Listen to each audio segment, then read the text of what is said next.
టైంలో కాదు 40,000 క్యూసెక్కులు దాటితే ఎప్పుడైనా పంప్ చేయొచ్చు. ఇప్పుడు అక్కడ 10 లక్షల క్యూసెక్కుల నీళ్లు కిందికి వృధాగా పోతున్నాయి. వందలాది టీఎంసీల నీళ్లు కిందికి పోతున్నాయని చెప్పి ఇంజనీర్లే చెప్తా ఉన్నారు. ప్రభుత్వ ఆదేశాలు రాలేదని చెప్తున్నారు. కాబట్టే మేము ప్రభుత్వాన్ని కోరుతున్నాం, వెంటనే రివ్యూ చేయండి, చేసి రైతుల గుండెల్లో భరోసా నింపండి.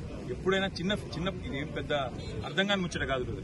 ఎప్పుడన్నా మన ఇంట్లల్లో నీళ్లు వస్తాయి, ప్రతిరోజు 2 గంటలు నీళ్లు వస్తాయి. ఇది మున్సిపల్ నీళ్లు. ఏం చేస్తాం మనం? ఇంట్లుండే బిందెలన్నీ నింపుకుంటాం, ఇంట్లుండే కుండలన్నీ నింపుకుంటాం, డ్రమ్ములు ఉంటాయి డ్రమ్ములు నింపుకుంటాం, పెట్టుకుంటాం. ఎందుకు? వచ్చేది 2 గంటలో కాబట్టి దెబ్బ నింపుకొని పెట్టుకుంటాం. మేం చెప్పేది కూడా కాదు.